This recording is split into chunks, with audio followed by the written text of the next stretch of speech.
KPM. Tolong! Ada semut besar kat pokok! Tolong!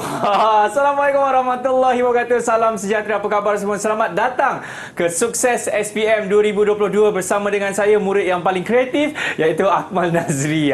Murid-murid, saya pasti apabila anda telah melihat latar belakang saya ini, nampak mempunyai satu, saya boleh panggilkan arca yang cukup cantik ini, dan juga ada pameran-pameran ataupun koleksi-koleksi gambar-gambar yang cukup cantik.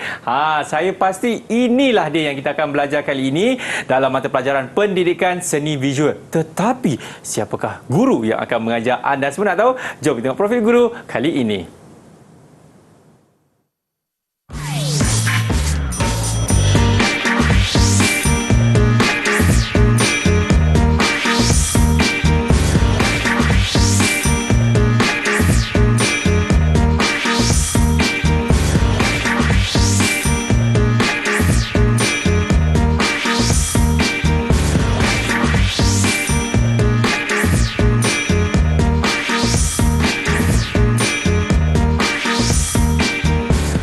Baik, tanpa membuang masa, saya memperkenalkan anda guru yang akan mengajar kita semua dalam mata pelajaran pendidikan seni visual. Ini dia, Cikgu Suraya Hani. Cikgu, apa khabar? Baik, Alhamdulillah. Kemal sihat? Sihat, Cikgu. Wah, cincin, Cikgu. Bergemerlapan. Baik, Cikgu. Kita bukan nak cakap mengenai cincin, Cikgu. Tetapi kita nak belajar bagi mata pelajaran pendidikan seni visual. Tapi sebelum itu juga izinkan saya untuk memperkenalkan juru bahasa isyarat kita kali ini. Kita bersama dengan Cikgu Aida. Apa khabar Cikgu Aida? Sihat Cikgu Aida? Terbaik Cikgu Aida. Cikgu Hani. Katanya kita juga bakal bersama dengan 4 orang anak-anak murid Cikgu, betul? Betul, ya. Siapakah mereka? Silakan. Okey. Hari ini kita bersama-sama dengan 4 orang anak murid saya sendiri daripada tingkatan 5 SMK Seremban 2. Mungkin Cikgu boleh memperkenalkan nama mereka? Okey, 4 orang murid saya. Sebelah kanan adalah Liana. Kemudian yang bernektai biru itu ketua tingkatan 5 Alif, iaitu Hafi. Kemudian Muaz. Dan akhir sekali adalah Hana. Ini semua tingkatan 5, betul Cikgu? Betul. Ya, dan saya pasti mereka dah tak sabar untuk belajar bagi mata pelajaran pendidikan seni visual. Dan saya pasti murid-murid juga yang menonton Sukses SPM 2002 kali ini. Jadi ayo kita mulakan kelas kita bersama dengan Cikgu Hani. Silakan Cikgu. Okey, terima kasih Akmal. Sama-sama. Hari ini dengan Sukses SPM 2022, saya akan buat sedikit perkongsian ilmu berkenaan dengan seni halus dalam kertas 1 dan juga kertas 2 SPM KSSM. Jika sebelum ini kita KBSM, okey, bermula tahun 2021 kita menggunakan KSSM. Betul. Okey, untuk tajuk hari ini cikgu tekankan berkenaan dengan aliran seni catan dan juga seni arca. Kedua-dua tajuk ini adalah di bawah tajuk seni halus. Seni halus. Kalau ikutkan, ada 4 komponen dalam seni halus, iaitu seni catan, seni lukisan, okey, seni arca dan juga seni cetakan. Okey, tapi tumpuan kita hanya 2 tajuk inilah. Ya. Ya. Okey. Saya teruskan Kemal dengan format instrumen. Silakan. KSSM. Okey, jika ada murid yang masih belum kenal pasti, okey, kita ada sedikit perubahan dari segi wajaran. Okey, kemudian kita seperti biasa terdapat 3 kertas, iaitu kertas 1, 2 dan 3. Okey. Dan tumpuan kita pada hari ini lebih kepada kertas 1 dan kertas 2 lah. Okey. Seperti semua sedia maklum, okey, kod subjek kita adalah 2611. Kalau kertas 1 /1 lah. Okey, ia merupakan ujian bertulis dan mengandungi 40 soalan objektif. Okey. Apabila kita ada 40 soalan objektif ni, kita ada konstruk, iaitu mengetahui, memahami, mengaplikasi dan juga menganalisis. Masa diberikan adalah 1 jam sahaja dan seperti biasa aras ada yang rendah, sederhana dan juga tinggi. Okey. Okey. Wajaran yang diberikan hanyalah 20% sahaja untuk kertas 1, dan kertas 2 adalah kertas yang mengandungi wajaran yang paling tinggi, iaitu 50%, di mana murid-murid akan berdepan dengan satu ujian, iaitu ujian melukis. Ataupun kita panggil menggambar. Melukis mewarna. Ia secara amali dan soalannya adalah 6 soalan. Calon hanya memilih satu sahaja. Satu soalan sahaja untuk dibuat semasa peperiksaan itu nanti. Bahagian konstruk adalah memahami, mengetahui, mengaplikasi, menganalisis, menilai dan juga mencipta. Masa yang diberikan adalah 3 jam. 3 jam. 3 jam. Kita teruskan untuk tips dan teknik kertas 1. Walaupun wajarannya 20%, tapi itulah yang menentukan murid-murid kita untuk mendapatkan grade yang terbaik dalam pentaksiran itu nanti. Tips pertama adalah baca arahan. Seperti biasa kita baca arahan 40 soalan tu, arahan tu berbeza-beza. Bila kita baca arahan, kita nak pastikan supaya murid-murid kita akan tumpukan kepada soalan-soalan yang murid-murid kita faham dan telah pelajari. Kemudian kita hendaklah membaca soalan satu persatu, di mana kita gariskan kata kunci dan kita fahami kehendak soalan. Kadang-kadang murid kita keliru bila mana kata kunci tidak digariskan, dan mungkin ada beberapa soalan yang tricky, yang membuatkan murid keliru, dan murid nak cepat jawab dan menjawab dengan salah. Itu yang kita panggil kecuaian. Kita tak nak berlaku yang macam tu. Seterusnya kita jawab soalan yang mudah dahulu. Dan kita tinggalkan soalan-soalan yang kita tidak mampu jawab, ataupun soalan yang lebih sukar. Sebab apa? Kita tak nak buang masa. Kalau macam murid saya sendiri, kita ada 60 minit. Kita ada 40 soalan. Satu soalan tu kita peruntukkan 1 minit sahaja. Dan selebihnya, kita ada 40 minit kita dah habiskan untuk soalan 1 sampai soalan 40. 20 minit yang terakhir adalah untuk kita semak semula soalan-soalan yang kita tinggalkan, soalan-soalan yang sukar, dan kita semak semula dan kita jawab secara teliti. Itu yang penting. Bila kita dah semak semula dan kita pastikan dalam kita punya kertas jawapan tu akan dihitamkan kesemuanya. Jangan ada yang tertinggal lah ya, Akmal. Kita teruskan lagi dengan aras soalan. Kita ada aras rendah, sederhana dan juga aras tinggi. Kalau aras rendah selalunya memang umum. Kemudian aras sederhana pula lebih kepada kemahiran berfikir aras tinggi, dan aras tinggi selalunya berkaitan dengan sejarah seni. Ini merupakan tajuk-tajuk penting dalam kertas 1, iaitu bahasa seni visual, komunikasi visual, kraft tangan, seni halus dan juga reka bentuk. Yang penekanan saya di sini, saya lebih suka kalau murid kita tekankan ke arah bahasa seni visual dan juga seni halus. Sebabnya bahasa seni visual walaupun tak ada dalam buku teks tingkatan 4 dan 5, tapi murid dah kuasai daripada menengah rendah lagi.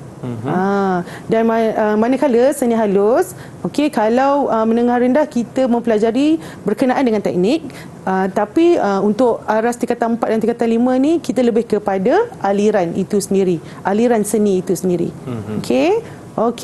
Seterusnya saya akan terangkan berkenaan dengan kertas 2 pula. Tips dan teknik untuk kertas 2. Kita beralih kepada kertas 2. Kertas 2 jangan pandang enteng, jangan pandang remeh, sebab itu adalah wajaran yang paling tinggi, tidak seperti KBSM. 50% tertumpu pada kertas 2 sahaja. Apa yang kita perlu tahu, kertas 2 sebenarnya kelebihannya adalah kita akan dapat soalan tu lebih awal, Akmal. Selalunya seminggu lebih awal daripada tarikh yang kita duduki peperiksaan. Okey, untuk apa kertas itu diberikan lebih awal? Itu untuk kita menganalisis lah yang kita sebutkan tadi, konstruk dalam QSSM tu. Kita menganalisis, kita membuat rekaan dan juga kita membuat kajian. Okey, sebab apa? Sebab satu Malaysia kita dapat soalan yang sama.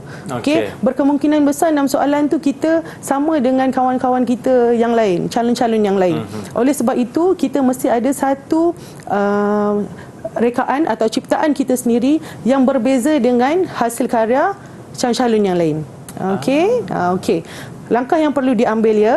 Okey, apabila kita dapat kertas soalan bagi kertas 2, okey, nombor 1, pilihlah soalan yang kamu mampu jawab dan bukan soalan yang kamu suka. Okey, berbeza kalau kita suka soalan itu dengan kita mampu buat soalan tu. Okey, kadang-kadang kekuatan kita ni berbeza-beza. Antara 6 soalan tu ada pecahan-pecahannya. Okey, kadang-kadang kekuatan kita adalah bila mana kita membuat landscape yang paling baik. Tetapi murid kita memilih alam benda. Tu yang kita tak nak tu. Okey, seterusnya kita cari gambar-gambar yang berkaitan, contohnya di internet ataupun di majalah.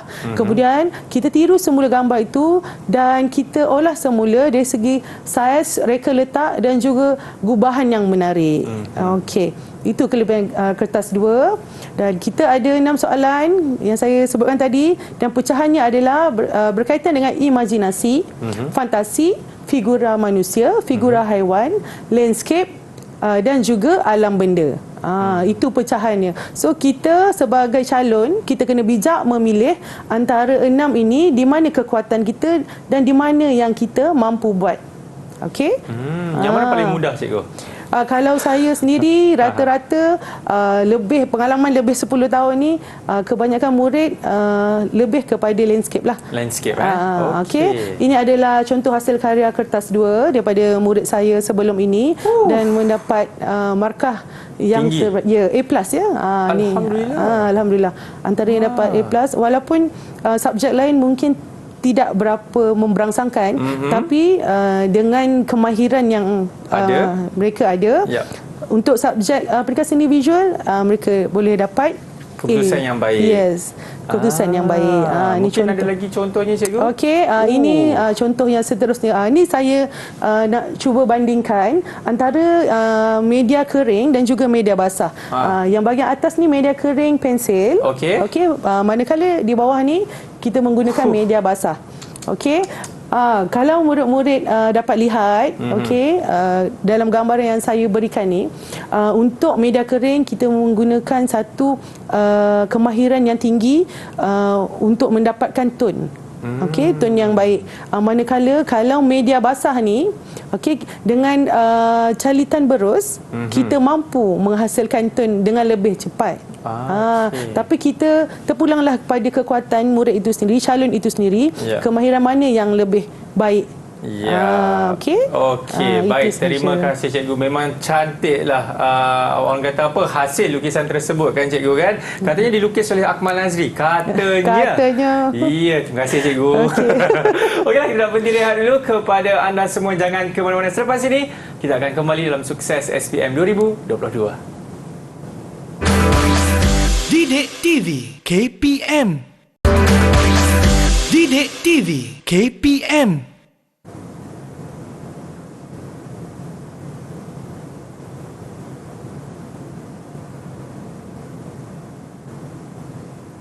Saya tahu anda semua terkesima kan dengan hasil karya seni saya.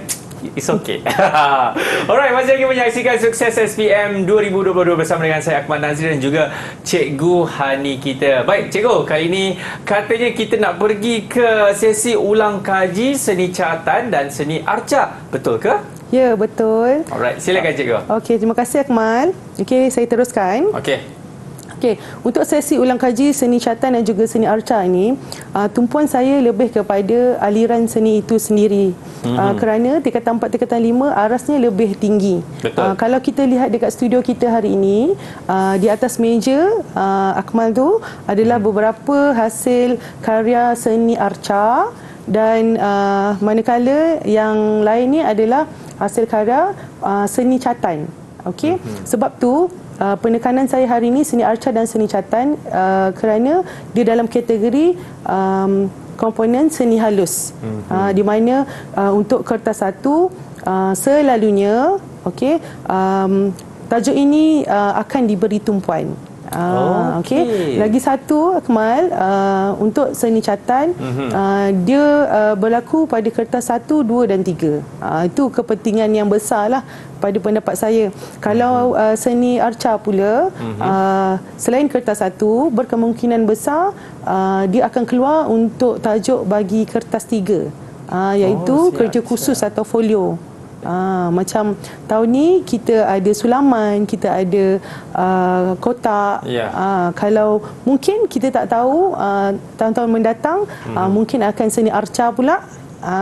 Okey. Mungkin tidak. Okey, saya teruskan. Okey. Harap murid-murid semua bagi tumpuan. Okey. Ini adalah sesi ulang kaji dan saya telah rangkumkan secara ringkas berkenaan dengan seni catan. Okey, yang pertama adalah aliran Fauvism, iaitu pada tahun 1900 hingga 1910. Aliran Fauvism ini berlaku lebih kurang 10 tahun je, Akmal. Okey, dan ia mirip gaya Impressionism, menolak idea peniruan alam, luahan emosi secara bebas dan spontan, penggunaan warna penggenap dan terang, gambaran karya secara emotif dan imajinatif. Contoh pelukis ialah Henri Matisse, André Derain dan juga Maurice Duvelme.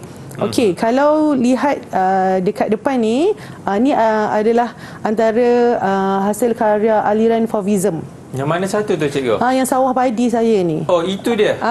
Yang sawah padi ni. Itu kalau kita lihat aliran Fauvism. Fauvism, Ya. Kita boleh lihat, kalau kita pergi ke galeri ataupun kita pergi ke pameran seni, okey, murid-murid kita boleh lihat hasil karya itu dengan cara warna dulu.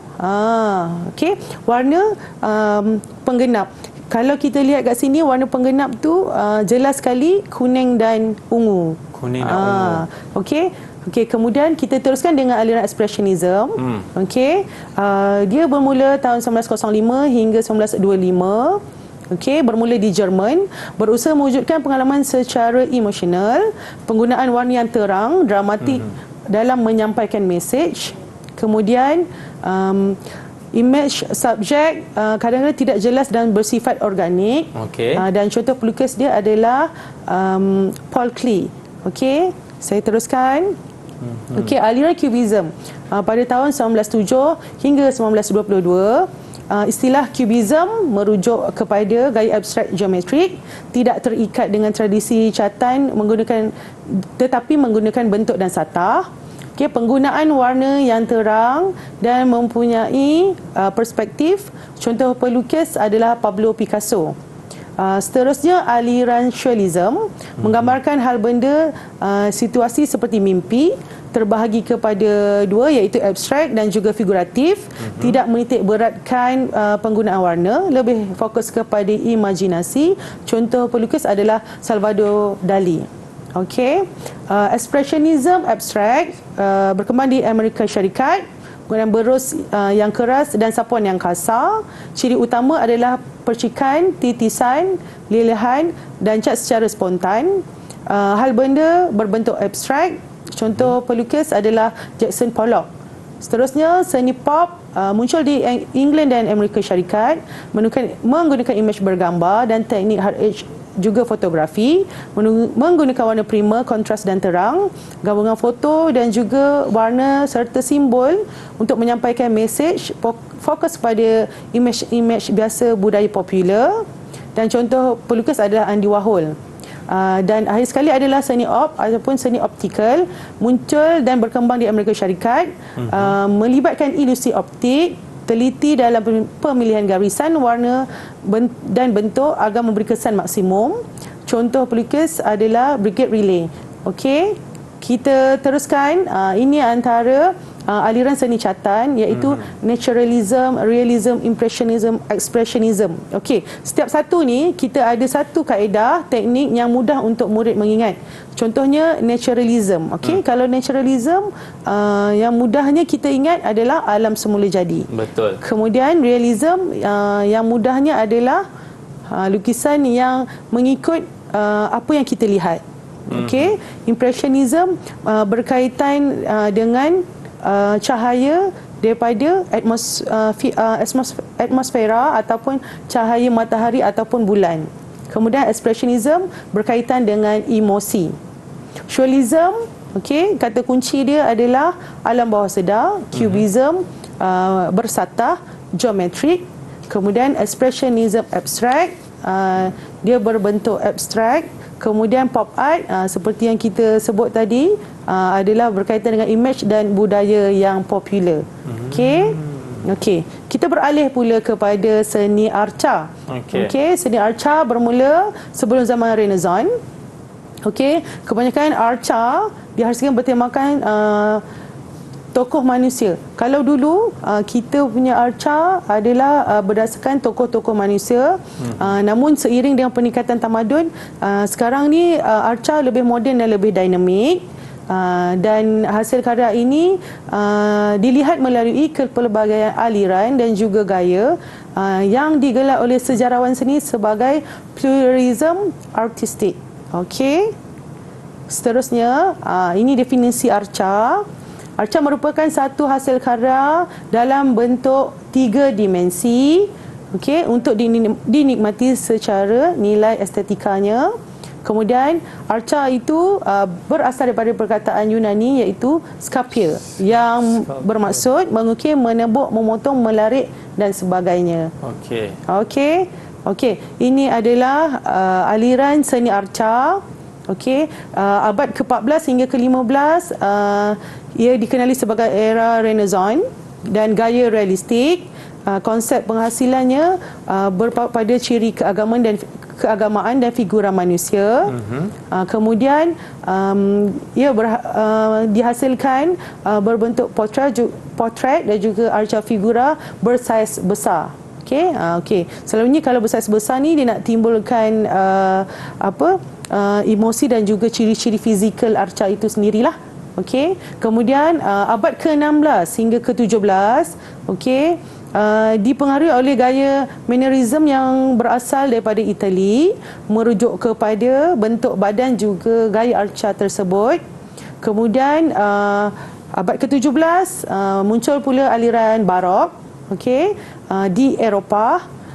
Ia memaparkan yang bersifat keagamaan dan juga naturalistik. Kemudian pencahayaan yang terang dan gelap pada arca. Okey. Seterusnya pada abad ke-18 dan 19, okey, dikenali sebagai era Rokoko dan Neoklasisisme. Okey, aliran Rokoko dikenali atau dihasilkan secara halus dan realistik. Kemudian menonjolkan aspek kebaikan dan juga kepewiraan. Kemudian pada abad ke-19 perkembangan aliran naturalism dan juga gaya arca realistik mengutamakan bentuk arca secara figura dan juga sifat fizikal subjek. Okey, dan seni arca abad ke-20 hingga kini. Okey, kita boleh lihat kalau abad ke-20 hingga kini itu adalah era modernism. Okey, era moden. Okey, kemudian arca aliran expressionism diinspirasikan daripada seni primitif yang mengutamakan penzahiran emosi. Kemudian aliran cubism menampakkan arca serpihan dengan sudut yang runcing. Arca aliran futurism menggambarkan pergerakan dan juga dynamism. Kemudian aliran dadaism menekankan sifat individualistik dan juga menolak sebab serta logik dalam berkarya. Seterusnya aliran constructivism, okey, idea baharu yang bertentangan dengan tumpuan juga komposisi arca tradisional. Seterusnya seni pop diinspirasikan daripada objek harian, makanan juga media popular. Era pasca modernism menolak konsep utama seni moden, dan contoh pengarca kita ada dekat situ adalah Pablo Picasso. Itu semua orang kenal tu cikgu. Pablo Picasso. Yes, Pablo Picasso. Pablo Picasso bukan sahaja pengarca, beliau juga adalah menghasilkan hasil karya catatan juga. Ya. Cikgu, saya daripada tadi melihat ada satu karya di sebelah cikgu itu. Itu apa dia cikgu? Adakah dipanggil realismnya kah? Neorealismnya kah? Zem-zem-zemnya Okey, kah? kalau catatan yang di sebelah saya, mungkin cikgu ceritakan secara ringkas. Okey, ini adalah aliran Impressionism. Impressionism. Diinspirasikan daripada hasil karya pengkarya daripada luar negara, iaitu Vincent van Gogh. Vincent van Gogh. Ya, betul. Itulah dia murid-murid. Saya pasti mereka cukup kenal Vincent van Gogh Ya, ini. betul. Inilah dia salah satu karyanya cikgu apa inspirasi daripada Vincent van Gogh, aliran Impressionism. Ya, itu dia. Baik, terima kasih cikgu. Kita nak berhenti rehat sekali lagi kepada murid-murid semua. Jangan ke mana-mana. Selepas ini kita akan kembali dalam Sukses SPM 2022. Didik TV KPM. Didik TV KPM. Baik, murid-murid, kita masih lagi menyaksikan Sukses SPM 2022 bersama dengan saya, Akmal Nazri. Cikgu, inilah masanya untuk kita menguji murid-murid di dalam talian, betul? Betul. Ya, yang ini sekarang ini kita akan pergi ke soalan contoh kertas 1. Silakan cikgu. Okey, terima kasih Akmal. Sama-sama. Okey, saya teruskan. Okey, jika tadi kita dah buat sesi ulang kaji, sekarang kita akan uji minda murid-murid apa yang kita telah pelajari. Okey. Okey. Saya mulakan soalan contoh kertas 1. Kita bermula dengan tajuk tingkatan 4 dan tingkatan 5 lah. Okey. Yep. Ini adalah kurikulum standard sekolah menengah bagi subjek pendidikan seni visual. Kita ada tajuk 1 hingga tajuk 9. Okey. Selalunya dekat kertas 1 kita memang ada arahan kepada calon yang kita mengingatkan semula bahawanya kita ada 40 soalan. Okey. Okey. Okey, saya teruskan.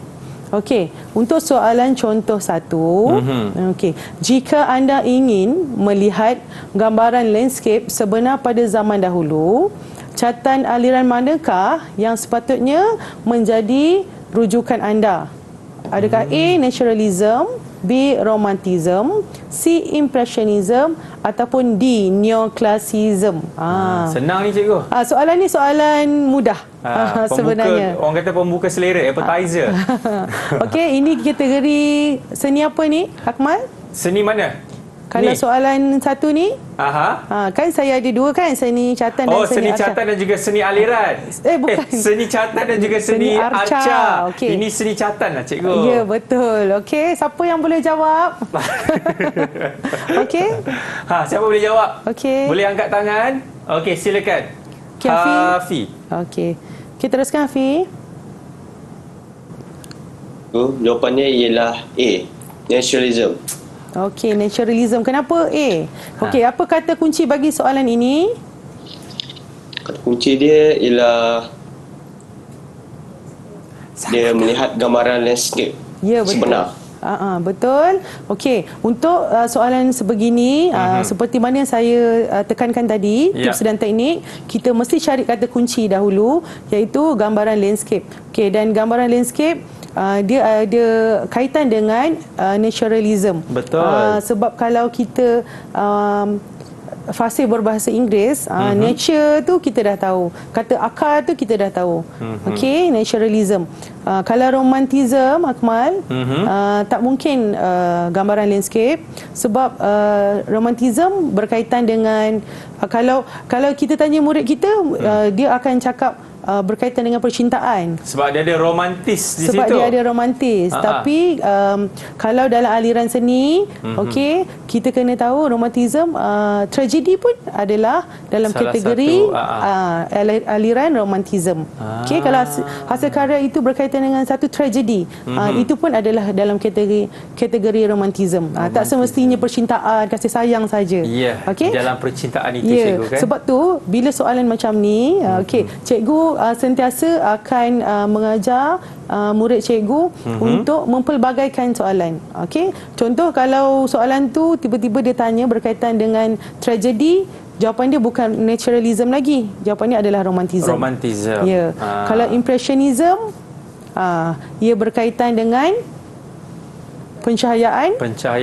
Macam yang gambar sebelah tu cikgu, betul? Ya, pencahayaan mana? Pencahayaan semula jadi. Ya. Matahari ataupun bulan. Kemudian neoclassicism selalunya berkaitan dengan patriotik. Negara.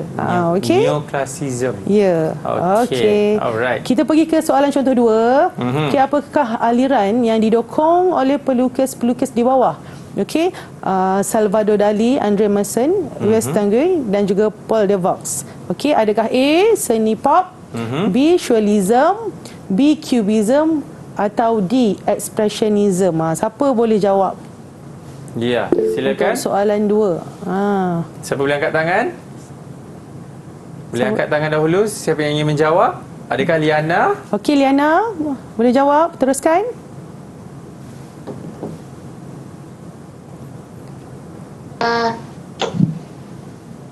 Jawapan dia B, surrealism. Okey, B, surrealism. Sebab Salvador Dali dikenali sebagai artis surrealism yang terkenal. Ya, betul. Betul, Akmal. Terima kasih, Liana. Kenapa ada suara cikgu kat sana juga tu? Okey, silakan. Okey, kalau kita lihat untuk soalan contoh 2 ni, kadang-kadang kita tak kenal kesemua pengkarya. Ya, pelukis. Ya, kita tak kenal semua pengkarya. Kita mungkin ada salah satu pengkarya yang kita boleh ingat dan juga kita aim. Okey? Dan itu yang kita akan ingat dan kita relatekan dengan jawapan kita. Contohnya seni pop, kalau kita lihat Andy Warhol. Okey, kalau aliran cubism pula Pablo Picasso. Expressionism mungkin Jackson Pollock. Macam tu. Kita tak boleh nak ingat kesemuanya, tapi mungkin salah satu tu berkaitan atau bersangkut dengan soalan yang diberikan. Okey. So kita teruskan dengan soalan contoh 3. Okey, di manakah pusat gerakan aliran expressionism abstract? Okey, A, Paris, B, London, C, Rome ataupun D, New York. Siapa boleh jawab ni? Ya. Silakan. Alright. Okey, teruskan Muaz, sila.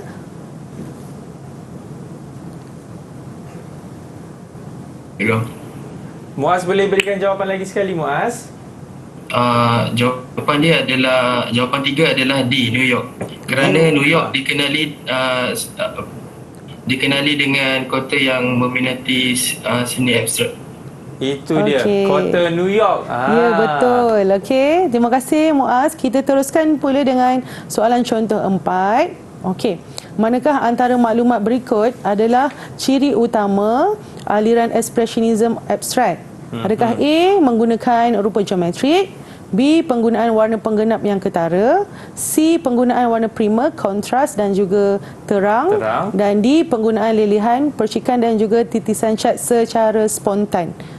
Okey. Untuk soalan 4 ni, siapa boleh jawab? Okey, silakan. Okey, silakan Hana, teruskan.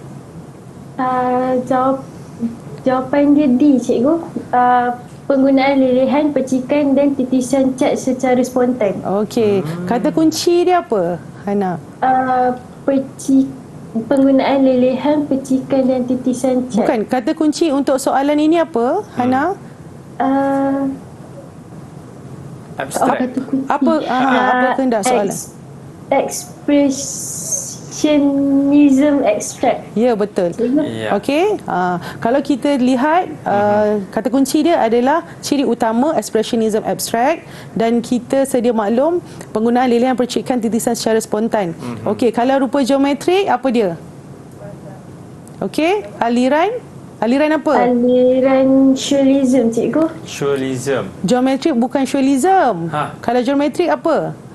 Cubism. Ya, betul Liana. Okey, cubism. Okey. Kita teruskan dengan soalan contoh 5. Okey, apakah ciri-ciri utama karya arca barat pada abad ke-18 dan ke-19?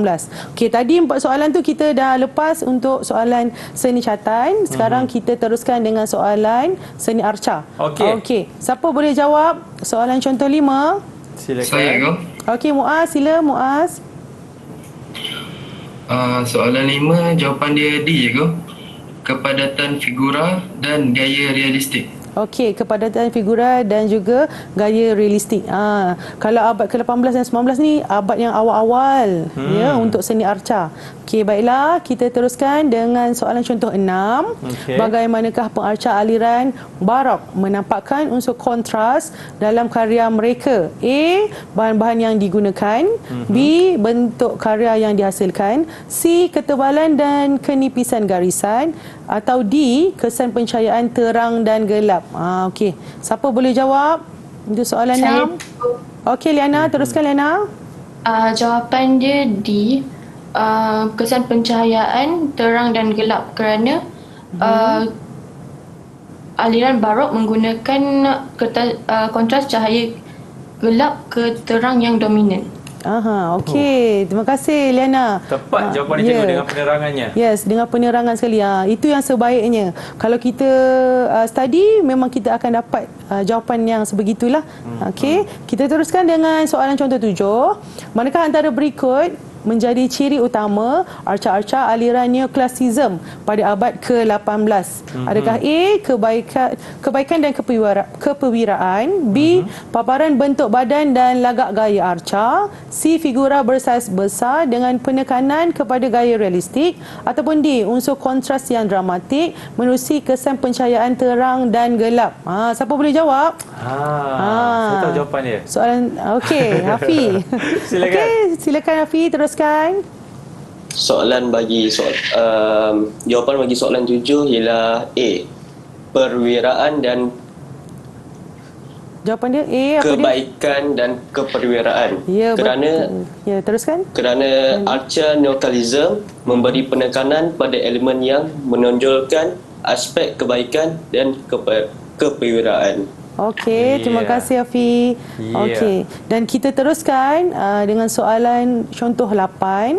Okey, apakah simbolik kepada arca zaman prasejarah yang bertajuk Venus of Willendorf? Okey, adakah A. semangat pemburuan, semangat B. semangat kesuburan, C. semangat keagamaan ataupun D. semangat kepahlawanan? Okey, siapa boleh jawab ni? Soalan contoh 8. Liana. Okey, maksud saya Hana. Hana, teruskan Hana. Okey. Saya jawab cikgu. Jawapan dia ialah semangat kesuburan B. Kerana kepercayaan para ahli arkeologi, Venus of Willendorf merupakan dewi kesuburan. Okey. Betul lah cikgu. Saya pasti murid-murid kalau yang faham kan dengan sejarah ataupun abad mengenai seni arca dan juga seni catat ni, mereka dapat menjawab dengan tepat. Tapi jawapannya betul kan cikgu? Betul. Terbaiklah. Tahniah semua. Okey, beri tepukan kepada diri anda masing-masing. Sambil mereka tepuk tu cikgu, kita nak berhenti rehat sekali lagi. Murid-murid jangan ke mana-mana. Selepas ini kita akan kembali dalam Sukses SPM 2022. Didik TV KPM. Didik TV KPM. Baik, masih lagi menyaksikan Sukses SPM 2022. Cikgu Hani, kadang-kadang kan apabila saya tengok satu hasil karya seni ni, kadang-kadang saya nak faham kan macam mana nak baca menggunakan bahasa seni visual tu, Cikgu Hani. Ya, betul. Sebab apa, bahasa seni visual ni kalau diikutkan, murid kita akan belajar pada menengah rendah. Ya. Okey, menengah atas ataupun tingkatan 45 ni, kita dah tak ada lagi bahasa seni visual tu. Tapi murid dah menguasai. Macam mana kita nak tengok bahasa seni visual? Kita kena tahu bahawasanya bahasa seni visual ini adalah berkait rapat dengan unsur seni dan juga prinsip rekaan. Kita ada 6 unsur seni dan juga 7 prinsip rekaan. Dan murid-murid bila melihat sesuatu hasil karya, cara mereka menghayati sesuatu hasil karya itu adalah dengan cara sesi apresiasi seni menggunakan bahasa seni visual dan pemikiran seni visual itu sendiri. Itu nak tahu tu. Jom cikgu. Okey, saya teruskan. Okey. Okey, untuk gambar pertama ni, kalau Akmal tengok, adakah ini seni catan atau seni arca, Akmal? Ini merupakan seni arca, cikgu. Kenapa seni arca? Kerana kalau seni catatan tu kebanyakan di atas kanvas, cikgu. Tapi yang ini, saya bercakap seperti seorang pelukis. Pengkarya. Pengkarya, Yes. kan? Yang ini merupakan seni arca, cikgu. So, kita dapat lihat kan arca ini, dia seolah-olah seperti ada sesuatu bentuk yang ingin disampaikan melalui hasil karya seni itu. Lain macam saya, cikgu. Okey, kalau kita nak bandingkan seni arca berbentuk 3 dimensi. 3 dimensi. Manakala seni catatan itu sendiri berbentuk 2 dimensi. Okey. Untuk hasil karya yang ini, saya nak salah seorang murid yang boleh bagi apresiasi seni menggunakan bahasa seni visual dan juga pemikiran seni visual itu sendiri. Siapa boleh? Okey, Hana. Silakan. Izinkan saya untuk terangkan pasal hasil karya seni ni, cikgu. Saya izinkan awak untuk menerangkan. Teruskan. Hasil karya yang cikgu paparkan ini ialah QB6 yang dihasilkan oleh Ronald David Smith pada tahun 1963. Bahan yang digunakan untuk menghasilkan arca ini ialah kululi, iaitu besi. Arca ini mempunyai beberapa unsur seni dan prinsip rekaan. Unsur seni ialah reka bentuk garisan tebal dan garisan bersilang. Manakala prinsip rekaan manakala prinsip rekaan pelbagaian kerana terdapat banyak unsur seni seperti garisan. Garisan, rupa dan bentuk. Garisan, rupa dan bentuk, cikgu. Pelbagaian dari segi garisan, rupa dan juga bentuk. Okey, betul, Hana. Itu yang kita nampak secara jelas ataupun yang kelihatan dekat kita punya hasil karya arca ini. Okey, kalau kita lihat lagi satu cikgu tambah, Hana. Okey, prinsip rekaan yang kita boleh tekankan di sini adalah imbangan. Kalau kita lihat imbangan di hasil karya arca ini sangatlah penting. Untuk apa tu? Kalau kita lihat, okey, imbangan ni adalah untuk kedudukan yang stabil arca itu sendiri. Kita ada imbangan simetri, ada juga imbangan tidak simetri. Kalau hasil karya yang sebegini, kadang-kadang kita nampak seperti imbangan tidak simetri. Betul. Tetapi dengan teknik yang betul, dia menjadi seimbang dan juga kukuh. Jadilah imbangan itu lebih simetri. Itu yang kita perlu dalam penghasilan seni arca itu sendiri. Akmal? Okey. Terima kasih, Hana. Saya teruskan dengan gambar kedua. Ni seni apa? Yang ini? Ni seni apa ni? Seni arca, cikgu. Okey, seni arca juga sebab dia 3 dimensi. Betul, 3 dimensi. Untuk seni arca, untuk gambar kedua, siapa yang boleh jawab? Siapa yang boleh sampaikan? Saya, cikgu. Okey, Muaz. Okey, teruskan, Muaz. Gambar yang cikgu paparkan ini adalah basikal. Karya seni arca ini ialah bicycle wheel yang dihasilkan oleh Henry Robert Marker Duchamp pada tahun 1913. Antara bahan yang digunakan untuk menghasilkan arca ini rim tayar besi di atas bangku. Arca ini juga mempunyai beberapa unsur seni dan prinsip rekaan. Antara unsur seninya ialah bentuk konkret yang mempunyai 3 dimensi yang boleh disentuh dan dilihat daripada pelbagai sudut. Seterusnya, prinsip rekaan yang terdapat imbangan yang mempunyai keadaan gubahan, imbangan gubahan yang sama sempadan, sama berat dan sama graviti. Okey. Terima kasih, Muaz. Okey, kalau kita lihat tadi, penerangan Muaz berkaitan dengan bahasa seni visual, unsur seni dan prinsip rekaan. Contohnya satu-satulah macam tu. Tapi untuk penambahan dekat sini, cikgu boleh tekankan ada konsep garisan. Okey, garisan tu kita boleh nampak daripada rim basikal itu sendiri. Okey, nampak tak? Yang ni, okey, garisan berpancar. Kalau kita lihat, kemudian di outline bulatan itu sendiri, rim itu, itu pun garisan, ciri-ciri garisan.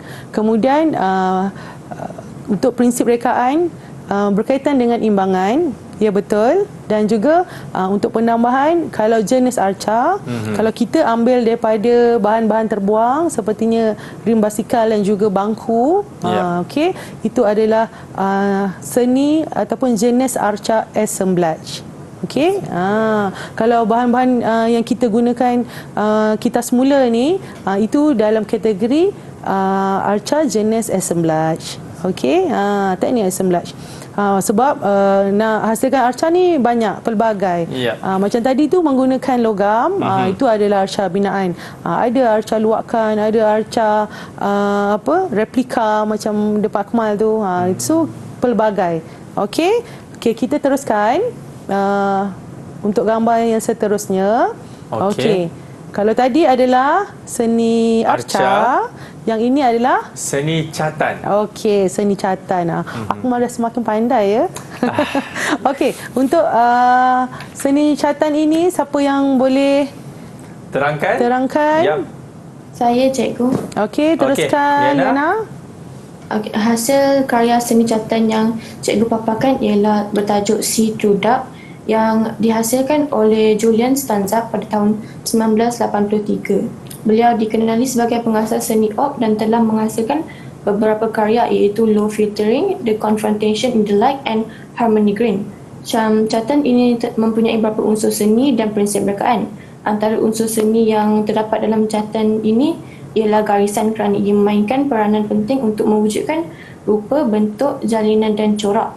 Selain itu, rupa geometri yang jelas berbentuk segi empat sama dan penggunaan warna sejuk iaitu warna violet dan warna merah jambu. Selain itu, prinsip rekaannya pula ialah kontra yang memberikan hasil kesan pergerakan dan memberi fokus kepada seni catan tersebut. Itu saja. Okey, terima kasih Liana. Penerangan yang saya rasa agak lengkap. Dan agak deep juga. Kalau kita lihat kat sini Akmal, kalau seni optikal ni jarang-jarang diketengahkan berbanding dengan aliran realism, naturalism. Kenapa tu cikgu? Okey, sebab seni optikal adalah satu seni yang agak sukar kita buat. Kerana apa ya? Kerana seni optikal dia bermain dengan ilusi optik. Permainan mata. Kalau kita lihat ada satu kajian daripada profesor daripada Jepun di mana hasil karya beliau yang menggunakan aliran seni op atau seni optik ini, okey, dia boleh menilai kadar stres kita. Bila kita lihat hasil karya profesor berkenaan, jika kita nampak gambar ataupun hasil karya itu bergerak,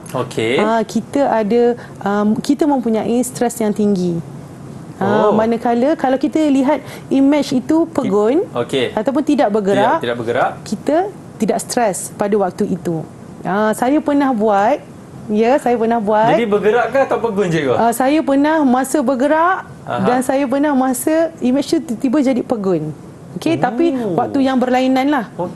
Pada pertama kali saya buat, bila image tu bergerak, saya rasa macam semua orang akan nampak image tu bergerak sebab dia menggunakan ilusi optik. Tapi bila saya lihat pada waktu yang berlainan, saya lihat hasil karya tu memang betul-betul tidak bergerak dan pegun. Maksudnya siapa nak buat hasil karya seni optik ni atau seni op ini, dia menggunakan satu IQ yang tinggi. IQ dan EQ tu main peranan sangat tinggi dalam penghasilan hasil karya. Sebab tu kalau kita lihat Akmal, hasil karya ni bukan satu yang murah. Harga atau nilai semakin lama semakin tinggi sebab penghasilan hasil karya itu dan juga maksud di sebalik penghasilan hasil karya itu yang membuatkan hasil karya itu bernilai lebih tinggi. Sebab tu pentingnya subjek pendidikan seni visual ni bukan sahaja kalau kita lihat masyarakat kita rasakan belajar subjek pendidikan seni visual untuk jadi pelukis sahaja. Tidak sama sekali ya. Okey, saya teruskan dengan gambar yang seterusnya. Okey, gambar keempat. Siapa yang boleh terangkan? Okey, teruskan Hafiz. Okey. Hasil karya yang cikgu paparkan ini merupakan personal values. Personal values telah dihasilkan oleh René Magritte. Pada tahun 1952, ketika René Magritte berumur 54 tahun. Hasil karya ini telah dihasilkan menggunakan cat minyak. Hasil karya ini merupakan aliran surrealism, iaitu aliran yang menggambarkan hal benda dan situasi seperti dalam mimpi atau alam bawah. Terdapat kontras warna di dalam karya, iaitu warna panas dan sejuk. Bagi warna panas, di dalam karya tersebut ialah warna oranye, manakala bagi warna sejuk pula ialah warna biru dan ungu. Warna jingga Hafiz? Warna jingga. Ya. Okey. Ada apa-apa lagi? Itu saja. Itu saja. Okey. Terima kasih Hafiz. Okey. Kalau kita lihat, hasil karya surrealism ni, alam bawah sedar, ini adalah daripada mimpi. Okey, kalau kita lihat memang tidak logik lah. Ya, tidak logik kerana suasana dalam bilik tidur itu terdapat satu gelas yang besar, sikat yang bersaiz gergasi, macam tu kan. Dan penggunaan warna juga macam Hafiz sebut tadi, penggunaan warna kontra. Itu kontra adalah prinsip rekaan, iaitu warna panas dan juga warna sejuk. Kalau warna biru dan juga warna jingga, biru adalah warna asas, manakala jingga adalah warna sekunder. So daripada sini kita boleh dapat lihat daripada hasil karya, murid-murid boleh menghayati dengan cara membuat sesi apresiasi seni. Itu dia. Baik, terima kasih banyak cikgu. Nampaknya untuk kali ini cikgu kan, saya telah dapat ilmu yang cukup banyak dan saya pasti murid-murid juga telah mendapatkan ilmu daripada Cikgu Hani tentang bab kita iaitu seni catatan dan seni arca. Baik, sebelum kita nak tinggalkan anda, kan mungkin cikgu ada ingin berikan rumusan kepada murid mengenai bab ini cikgu, silakan. Okey, untuk hari ini, perkongsian pada hari ini, apa yang ingin cikgu tekankan kepada murid-murid yang akan ditaksir pada masa akan datang, semoga kejayaan milik kamu dan kita hendaklah study atau menganalisa setiap tajuk yang diberikan dalam buku teks, daripada tajuk 1 hingga ke tajuk 9 itu sendiri, supaya kita ada persediaan yang cukup untuk menghadapi pentaksiran yang akan datang. Amin. Baik, terima kasih banyak-banyak saya ucapkan kepada Cikgu Hani dan tak lupa juga murid-murid di dalam talian daripada Sekolah Menengah Kebangsaan Seremban 2 Negeri 9, betul Cikgu? Betul. Di Seremban, dan juga jurubahasa isyarat kita Cikgu Aida. Baik, sampai di sini saja sukses SPM 2022. Saya doakan kejayaan anda semua. Kita jumpa lagi. Assalamualaikum. Bye-bye.